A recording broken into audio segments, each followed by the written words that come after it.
owner's name and address on the temporary plans. He shines his flashlight on the temporary. Right, guys, hang on. Okay, right. Let me just see if this is going to work. It says here, I want to make sure I'm on the right channel. We have a technology breakdown. Let me just log into the chat, see what happens. See, make sure I'm on the right one. I was trying to get in on the keto channel.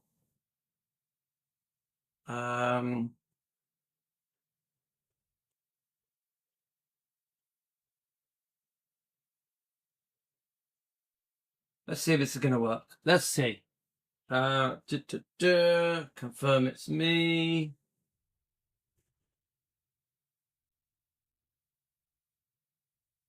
I think, hopefully, continue. What is that?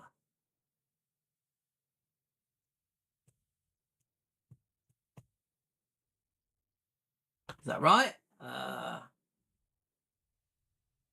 Yes, right. So we're on, I think. Right, we're on it. Right, okay. Right, got it, guys. I've just got you up. Okay. Right, we're here. Okay, guys, just give me a sec. Right, hi Matthew. Hi Chicken Blue. Hi Angie. Right, let's go.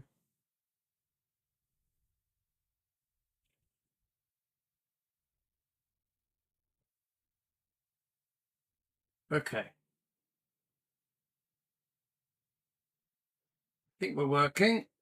All right, mate, you off to work, are you? So I owe you 3 from yesterday, didn't I? So I got to send you 8, yeah? I just got to do my live and then I'll send it to you, okay? Yeah. So my son's here, guys, don't worry. So let's find the live stream. So that was an interesting live streams we've had this morning. Over, nearly 3 hours. I was expecting a bit of a reaction concerning this book and the people in this book. I was.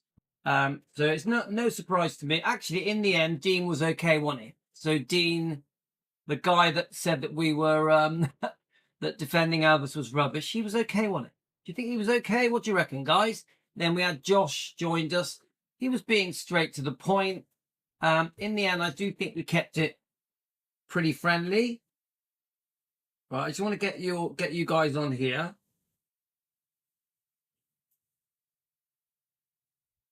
So, do you have any views about the discussion we just had on part 1 and part 2 of defending Elvis? What do you think, guys? Okay, right, I've got your messaging up. Just be a second. Right, so what we're gonna do.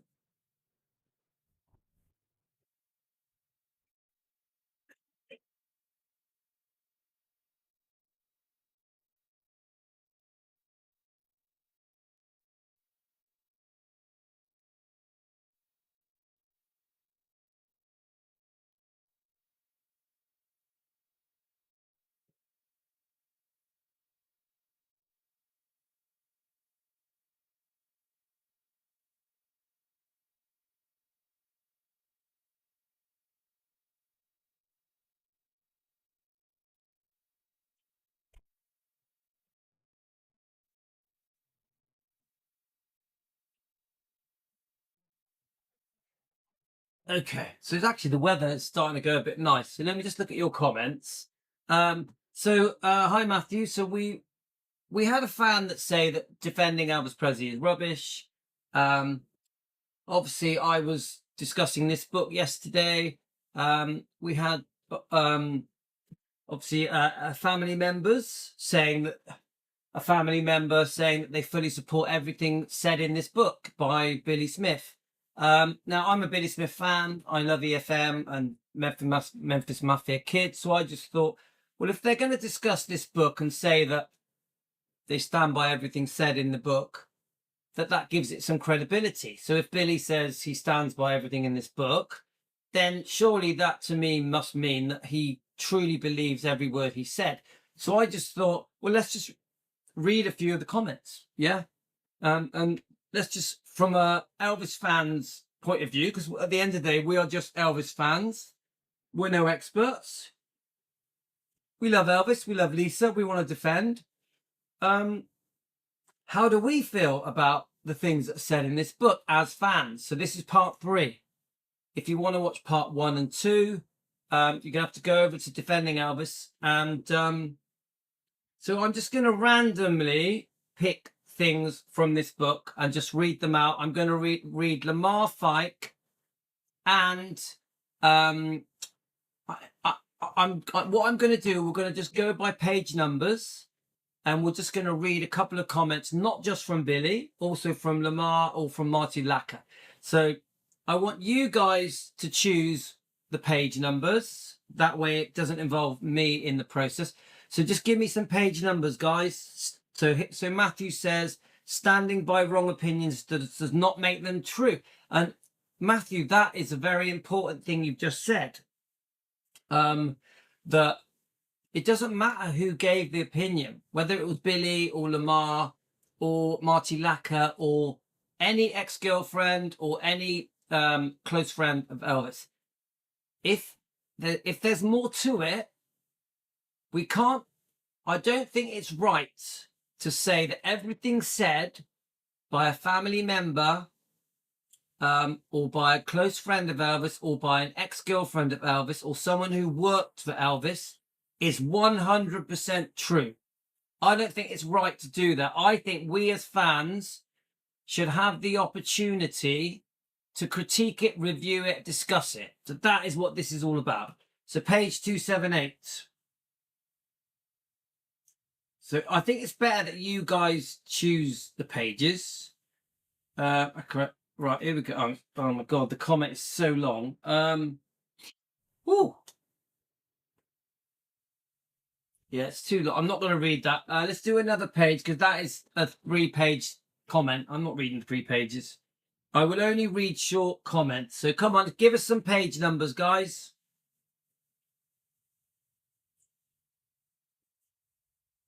I'm only going to read short comments. Remember, I'm not really allowed to read it.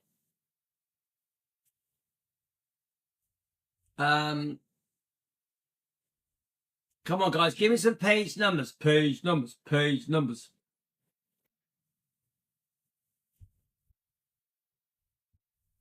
So Emily said, I don't think some people grasp defending Elvis' concept. Yeah, I hear it all the time. Elvis does not need defending.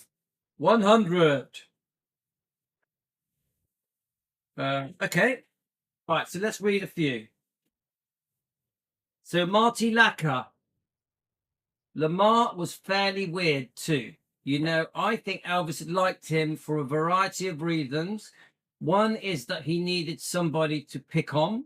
Lamar is also brilliant.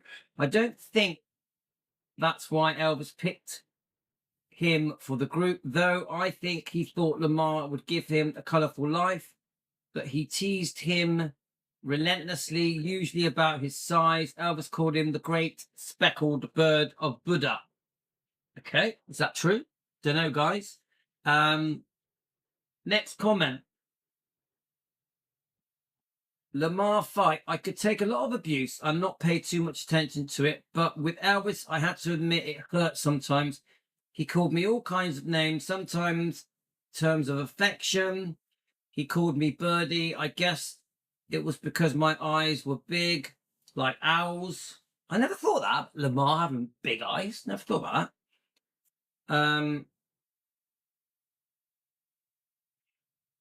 Right, so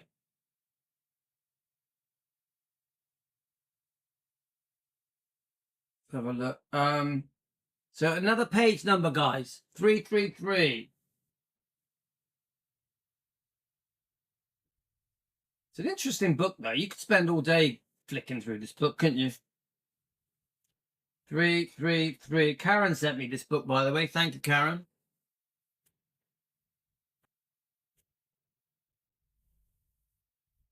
Okay, 333. Lamar Fike.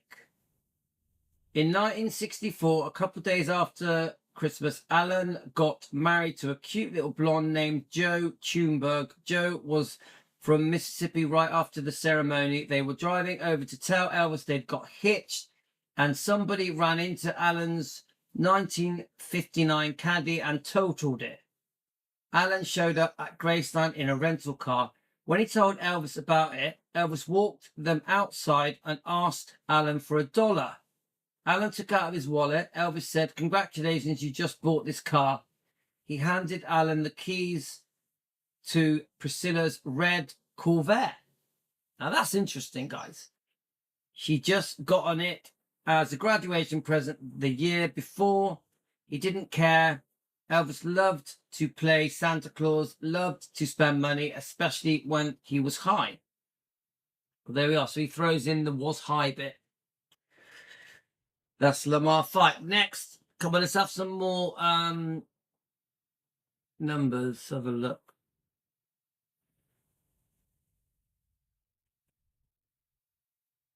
I'm tired of relevancy after age 30 for artists. That load of crap I don't get. Hang on a minute. So give me some page numbers, guys. People should look at themselves before saying things about Elvis. Is a beautiful, good man, loving, good man. Did so much for the world. He sure did, Teresa. Hi, Amy. You've missed an interesting morning. So we had a comment from someone insinuating that we were going against Billy's words, which isn't the truth. They were just twisting what I'd said. And that person also said that defending Elvis is rubbish.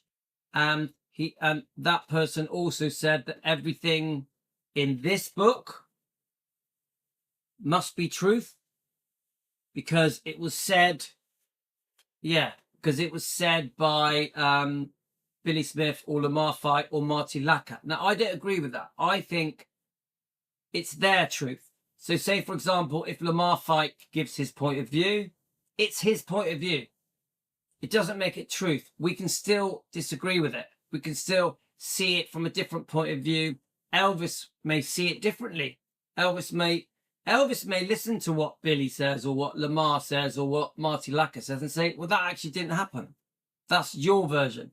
And this is why I think we do have the right to disagree with things that were said in this book, no matter who said them. I really believe that. So we're just playing a game. We're just doing random pages. We're just reading random pages and just seeing what we think of it. So we weren't all challenge anyone's words, especially when they change those words over the years. That's rubbish. Yeah, and I agree with that.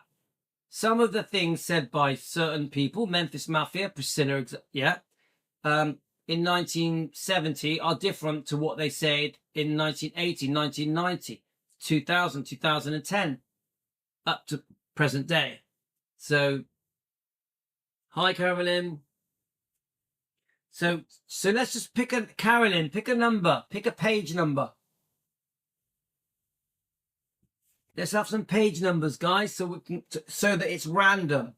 So that the game we're playing is say a page number, and I will read a couple of the comments from either Billy, Lamar, or Marty. We've got about half an hour, yeah? And then I'm going to do a dog walk. That's the plan. But my dog walk will be on Elvis Presley long lost footage. But we have done nearly 3 hours of lives this morning on defending Elvis. So you need to go and watch part 1 and part 2. Okay, guys? As a researcher, if the story changes, that's a huge red flag. I agree with that. Right. 442.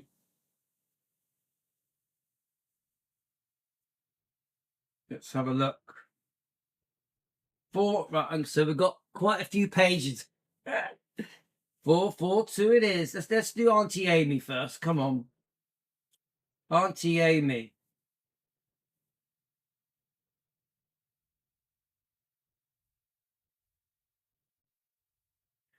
Billy Smith. Priscilla had the desire to see somebody in New York. She was looking at other people, just like Elvis was. I remember she got pretty involved with somebody in the entertainment field. Now, we've read about this. So, does anyone know who Billy is referring to? Isn't this Lamar guy? Isn't this gospel singer guy? I'll repeat it again. Hi, Desiree. Hi, Jane. Hi, Lorna. Hi, Pat. Hi, Debbie. Welcome, everyone. Emily. Priscilla had the desire to see somebody in New York. She was looking at other people just like Elvis was. So basically, Billy's saying she fancied other people, yeah?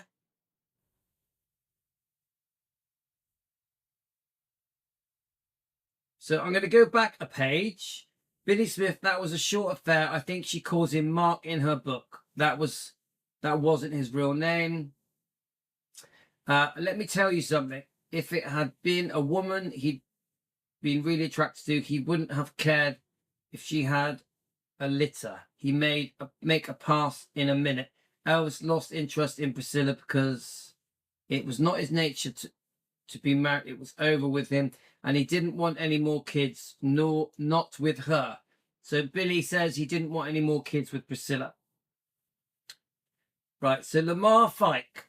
Priscilla came back from that trip, and Elvis found out about her dancing with Little Anthony. That's it. Did any of you say that? Little Anthony, the singer. We know who that is. And I've read about this before, guys. Let's just check your comments. Mylon is the singer. He was in Memphis. Yeah, I think he's referring to Little Anthony. Yeah, I know who that is. I've looked him up before. So Priscilla came back from a trip, and Elvis found out about her dancing with Little Anthony and the boy that started a bunch of stuff because Elvis already thought she had something going on with Schilling. Listen to that, guys. This is Lamar Fike, yeah? Elvis already thought that she had something going with Schilling, Jerry Schilling. We keep saying something may have happened with Jerry and Priscilla. And I guess the idea of her flirting with Little Anthony put him over the edge. So Elvis was upset about Little Anthony. That night he caught Jerry and Priscilla talking in the kitchen. We've all heard this, haven't we, guys? Schilling panicked like you don't know.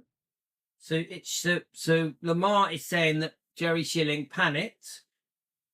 Elvis walked up the steps and he came by me and he said, I wouldn't put it past that son of a bitch. I said, well then, what's your problem? You know what to do. Priscilla really preferred dark-skinned, black-headed guys. Still does. In a Vanity Fair interview, she said, there is a certain strength I feel with dark men. They're very virile, like the guy she was living with now, screenwriter turned computer programmer, Marco Garibaldi. He was Brazilian of Italian heritage. Okay, that's interesting. So she likes dark men, dark hair, dark eyes, yeah? So look, so what, the impression we're getting is Priscilla fancied other guys, whether it be this guy, where is it? His name again? The one that I'm trying to get, the one that Amy just mentioned his name. Mylon, that's it. Mylon. Or Little Anthony. She fancied other men, yeah? I think, do we know that? Yeah? Elvis is blamed for everything, but she fancied other men. She even was much too close to Jerry Schilling. Says a lot, guys. This is why we're called Defending Elvis.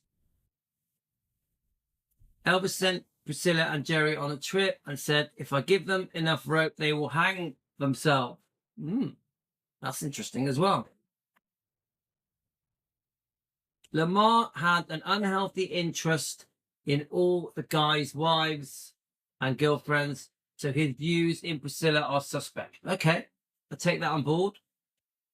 I think Elvis was mad about Little Anthony, because he was in the entertainment business. Right, okay. So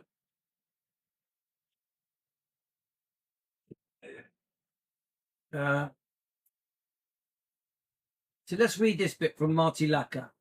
In May 1968, Live a Little, Love a Little, wrapped Elvis and Priscilla went to Hawaii with Esposito and Schilling and their wives for a little vacation. Elvis used the time to get in shape for a TV special. He lost the weight he gained on the ranch.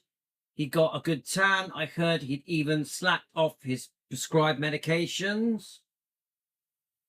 He knew what he had to do. The next day after they got to Hawaii, by the way, they went to a karate tournament of champions.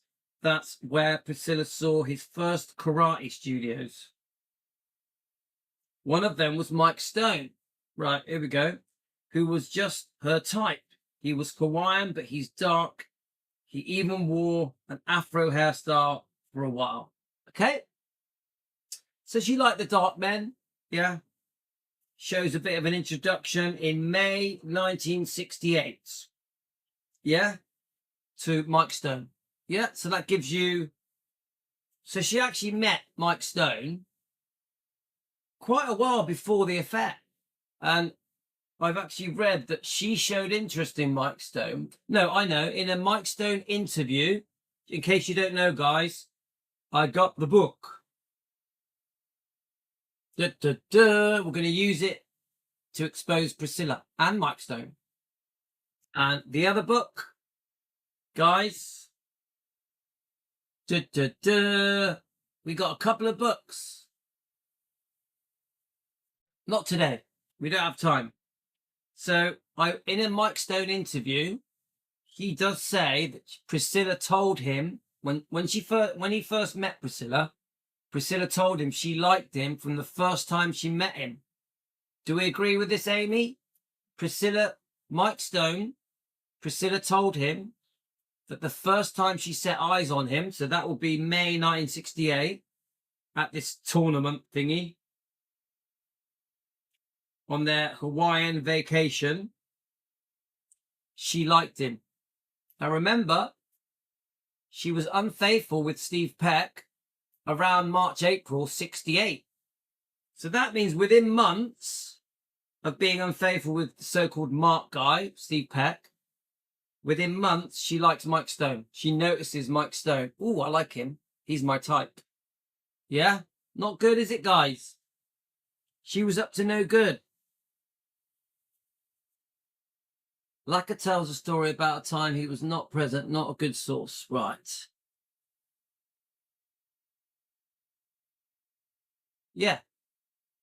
Yeah, so that is quite a telling bit, that is, because she's got her eye on Mike Stone even months after she's being caught unfaithful with Steve Peck, the dance instructor. She's admitted it in her book, page 262. Interesting. Right, let's have a look.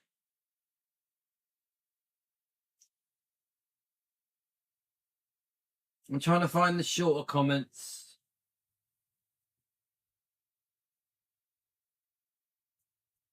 Right, let's get another page number from you guys. So we did Amy's. So Emily said 222. 222. We're trying to keep it random.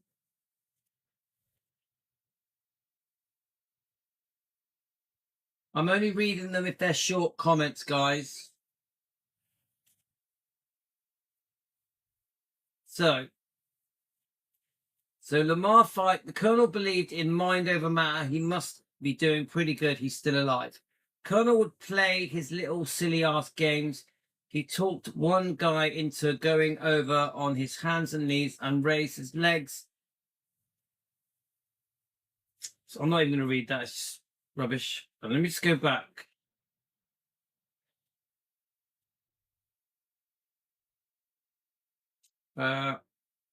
Okay, there's nothing good on that. Let's go back. Let's get another page number.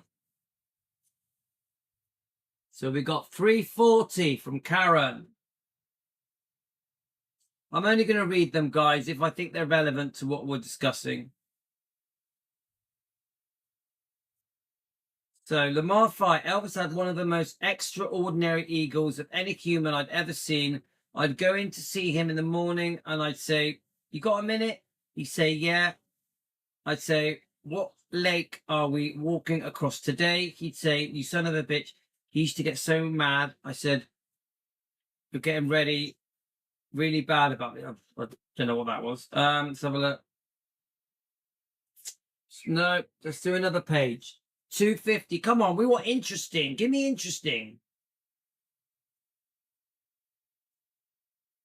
If somebody, right, here we are. If Billy Smith, if somebody wanted to leave Elvis' employment and go somewhere else, that really bothered him and he'd have to talk to them. If somebody quit, boy, he couldn't take it. Okay, that was Billy. Lamar says, the first year I was gone, Elvis wouldn't contact me directly because he was still mad. But the funny thing is, after that, I was with him just as much as before. He'd do a picture and I'd go out to California. Elvis really never really let go.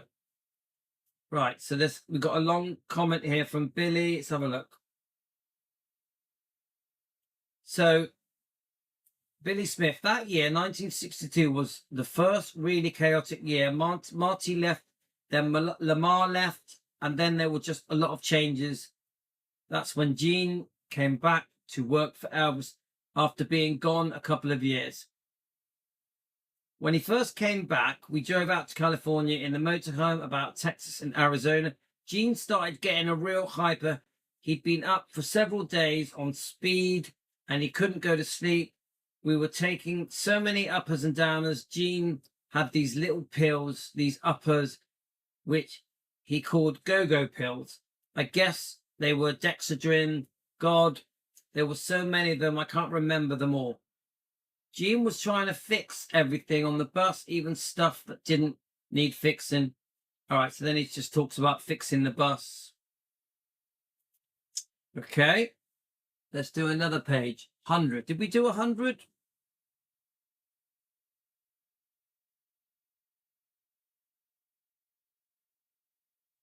So Lamar was fairly weird too. This is Marty Lacker.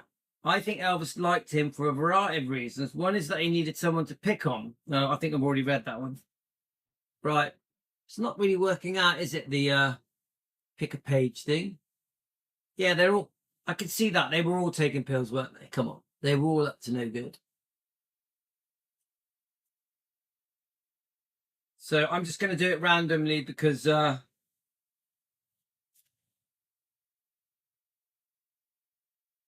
trying to find small comments.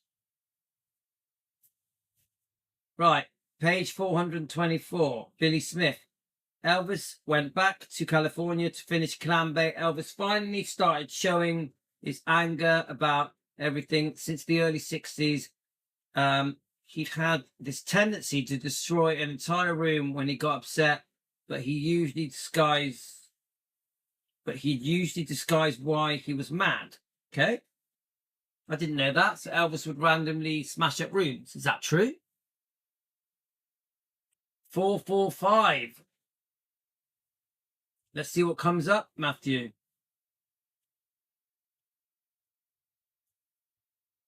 Huh?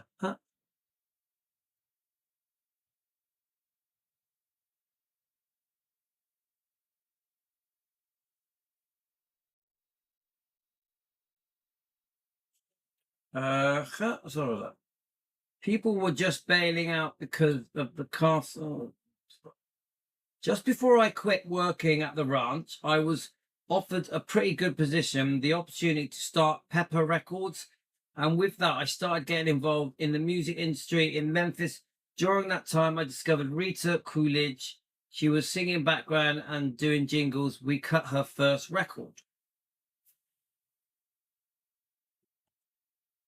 So the truth is, knowing Elvis opened doors, didn't it, guys? Knowing Elvis opened doors.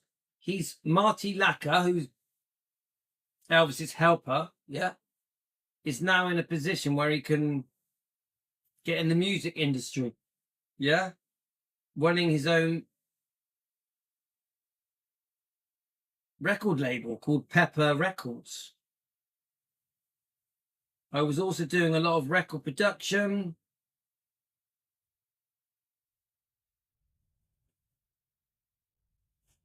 But I find that crazy that these people, just because they knew Elvis, could own a record label. Like obviously Jerry Schilling managed a few bands, but one of the well-known ones is the Beach Boys, isn't it? The Beach Boys. So Karen says 525.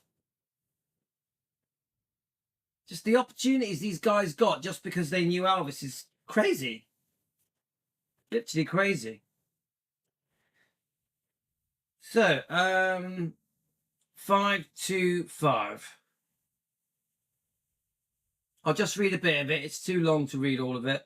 Elvis, in 1971, Elvis bought his first Stutz Black Hawk. Somebody yesterday told me that the Stutz Black Hawk was Elvis's favorite car. Is that true? Is that true? He eventually had 2 or 3 of them. This was the first one made for the trade after the prototype car. The story goes on that it was originally ordered by Frank Sinatra, but that Elvis talked to the dealership out of it so he could have the first one. Sinatra got the second one. Elvis sent it out to be washed one day and it ended up a wreck. After that, he just put it in storage. The estate finally restored it. Okay.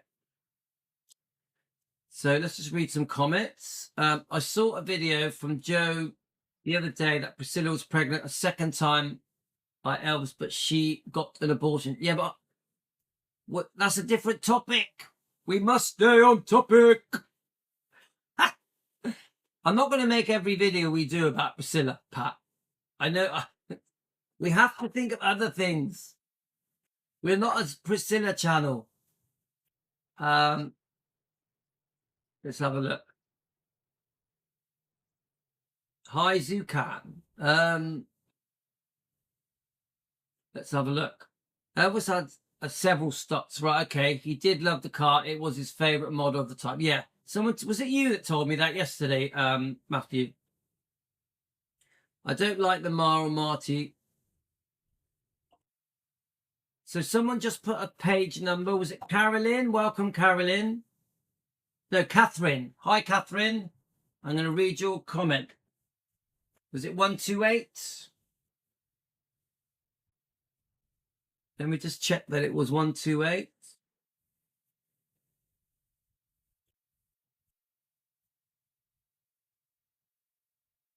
I think it was, yeah. Sorry, my screen's gone a bit funny. I think it was 128. 128. Marty Lacquer. That may be Southern food, but Albert Goldman wrote stuff that perpetuates that stereotypical thinking about Southern people. He said that Elvis sat in the bedroom and grabbed a hunk of mashed potato gravy and ate it. Okay. Next one.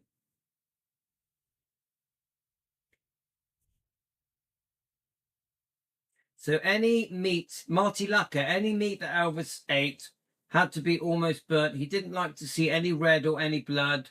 He'd gag at the sight of it. I think I'm the same way, actually, guys.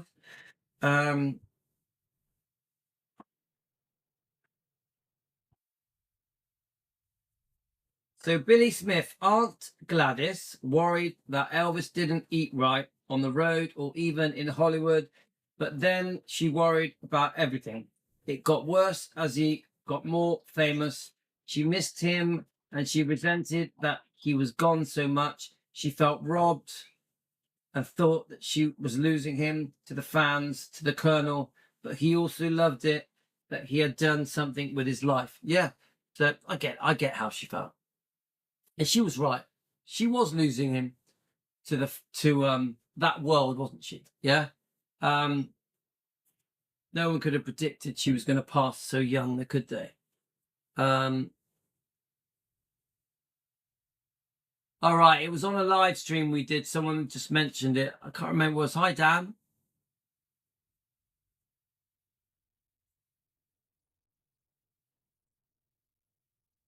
Right, let's just go for your comments. So we don't have that much longer, guys.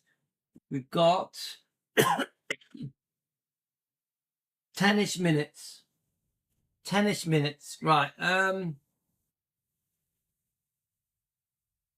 Lamar was deeply involved in that book and got paid a lot of money. What? So this book I'm reading now, do you know how much they got paid, Matthew?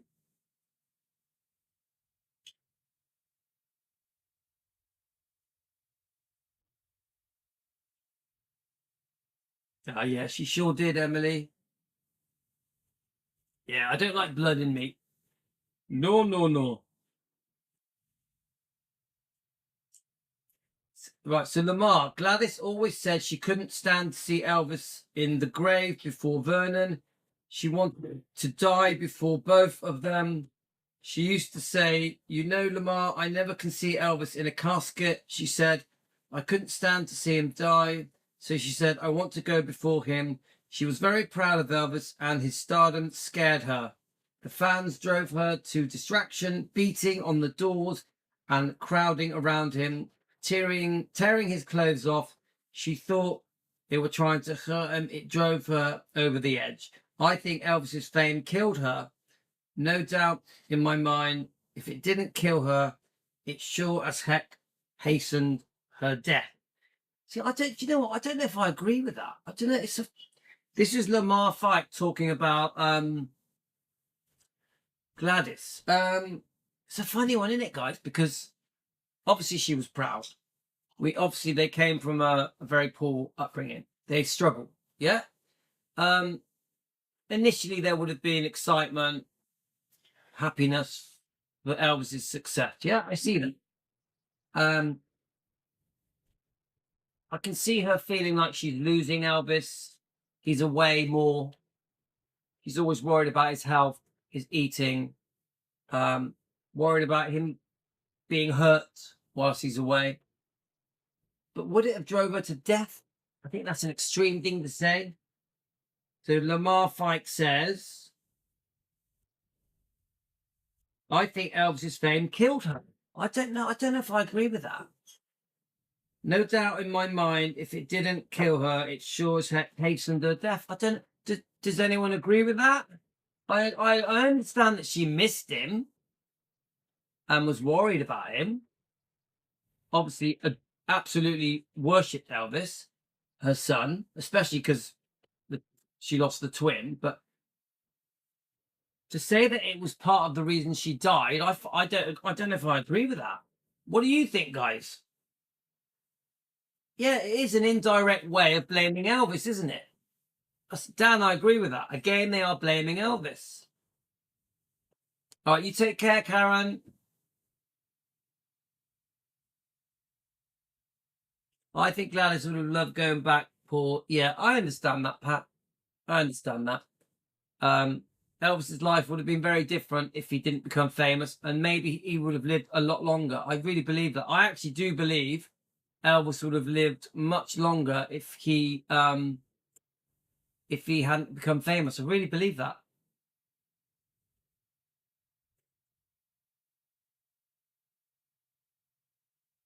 Yeah, proud of his. So Martha, proud. She was proud of his fame and popularity. I do as well. And if you look at those early interviews that show that Gladys is talking on the radio, isn't she? And we've played them on here a few times. They are very happy and proud for him. Yeah. Oh, thanks, Karen. We've had a busy day, haven't we? Have a good day, Carol. I'm finishing up in a minute anyway. I'm probably going to do one more dog walk, and that's about it. Deborah, we've woke you. Is Pat going as well? Take care, Pat. All the best to you. So we're coming to the end, guys. But I don't really agree with that comment from Lamar Fight. Sorry, guys. I just don't agree with it. I think it's like Dan says, it's just a way of blaming Elvis, isn't it? Lamar Fight. People blamed us for being like he was, but you can't keep me from eating and you can't stop a drunk from drinking unless he wants to do it himself. That was Lamar Fight. On February the 5th, this is Billy Smith. On February the 5th, when Elvis was still in hospital, Vernon had a major heart attack. They took him to Baptist 2, where Elvis went to see him. They got to talking, and Vernon made Elvis feel bad. He said, "This is all your fault. I can't thank you for this." And Vernon blamed him for Aunt Gladys too. So Amy, are you here? What do you think? It doesn't matter, Emily, because we're finishing now. So did you hear that comment, Amy? What do you think?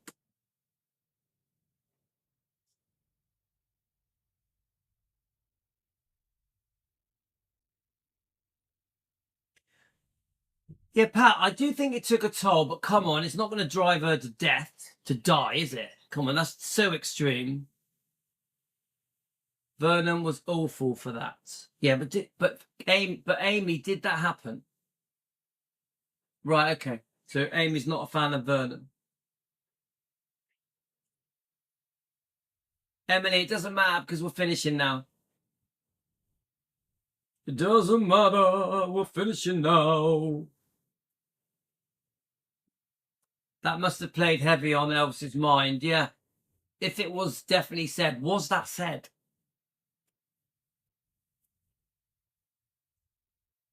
But that is quite a horrible thing to say, isn't it? It's like, don't like that.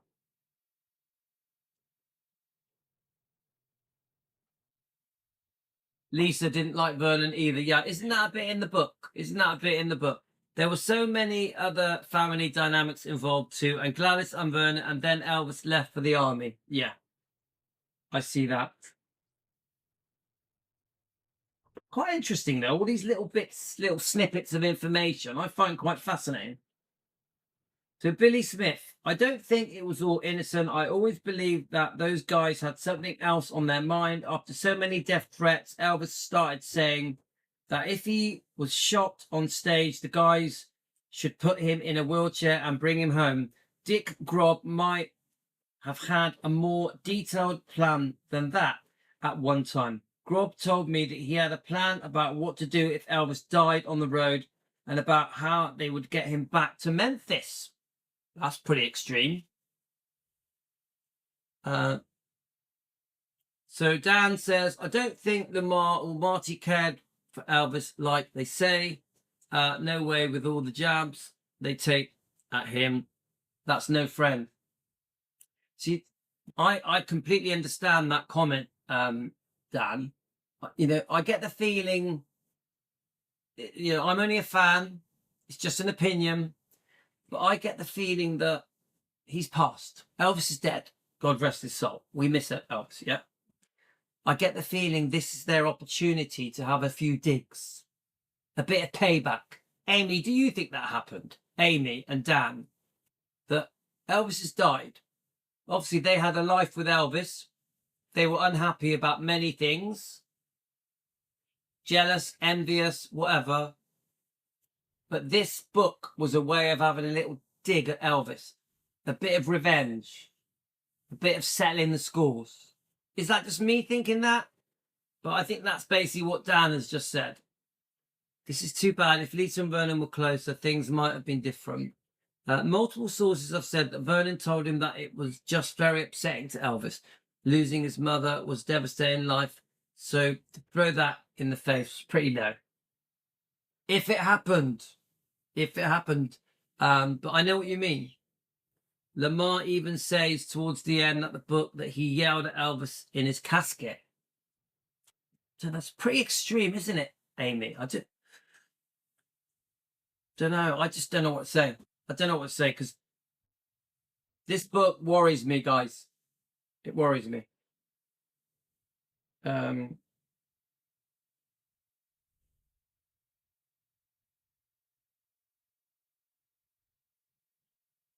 Okay.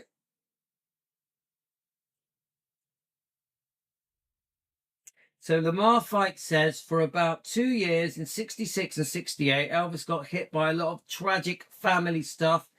It started when Gladys' brother, Tracy, who had a mind of an 8-year-old, died of kidney failure at the age of 49. So don't forget, I'm still learning, guys. So Gladys had a brother called Tracy. Is that correct? And he had the mind of an 8-year-old. One time in the early 60s, Tracy came in the jungle room where we were there, and something set him off. He was standing there grinning about something, and all of a sudden, he just started gritting his teeth and looking around. Elvis said, "Watch him." Elvis loved him. I think Tracy was also a source of amusement for him. I looked over and Tracy was clenching his fists at his sides and making sounds like he was getting ready to explode. Elvis said, "There he goes." So I didn't know about this Tracy person.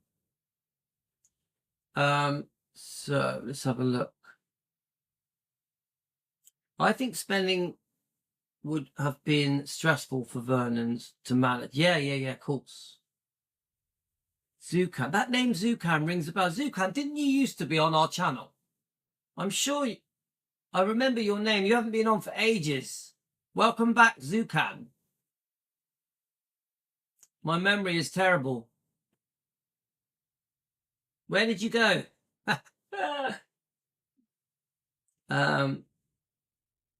So Shelley Fabars was in Clambake. She's already been in Girl Friday and Spin Out, and she was another one Elvis was in love with, but she basically held him off. She was married to record producer Lou Adler. And we've done some videos, haven't we? Some live streams with Shelley Fabars.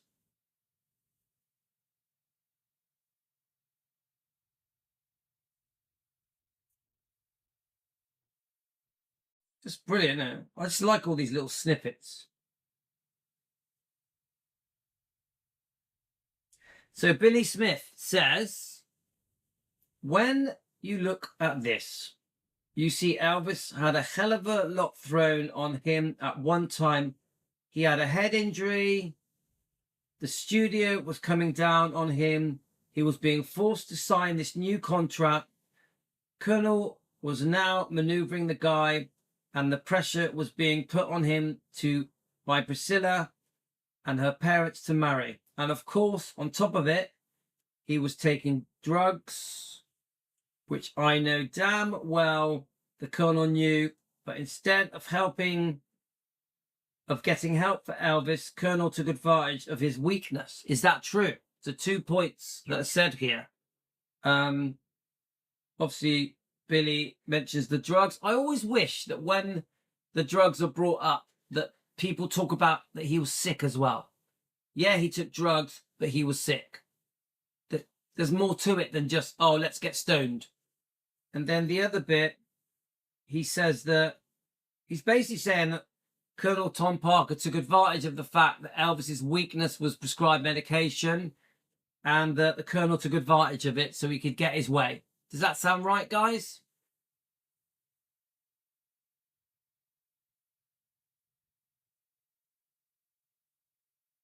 So Marty Lacker, Vernon couldn't do anything about Elvis because Elvis was the main man of the house and Vernon was afraid to upset him too much. Elvis would kick him out. It's as simple as that. Lamar Fight, right after the Clambake incident, Elvis relationship, Elvis was just strained with the Colonel, with his father, with Priscilla, with the guys. Colonel empowered himself and put his hands into the group really strong.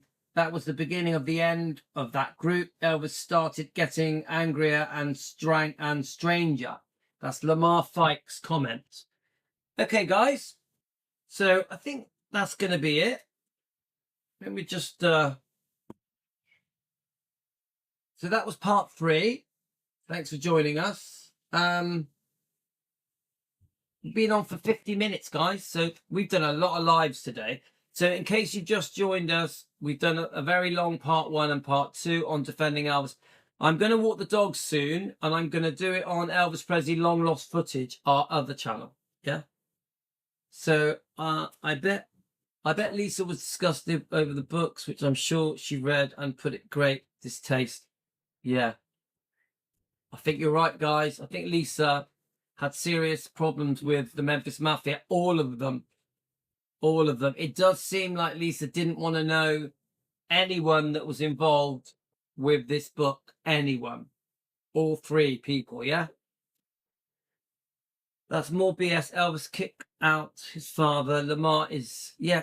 I'm with Dan. I think I'm not convinced everything in this is right. I'm not convinced. I'm on Dan's side. I'm not going to treat anything in this book as gospel.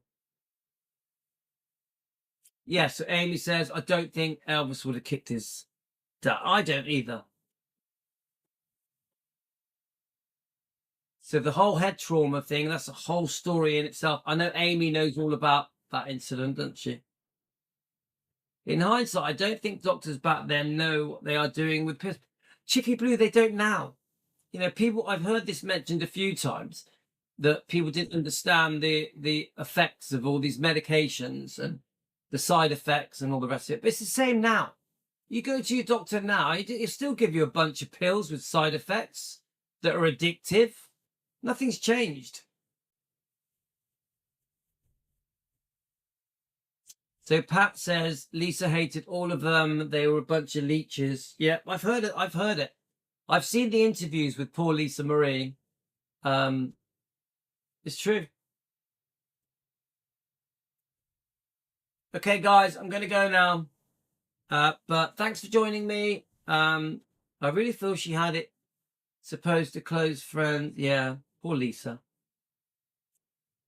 Poor Lisa in it. But thanks for joining me, guys. This is part 3. I'll do a dog walk soon. In maybe about half an hour, we'll do a dog walk. We're going to start off on Elvis Presley long lost footage. So please subscribe so you can join it. Elvis Presley long lost footage, our YouTube channel. Subscribe to that. Join me on that dog walk. Okay, guys? Take care, everyone. Thank you for joining me. Have a great day. Thanks to Auntie Amy and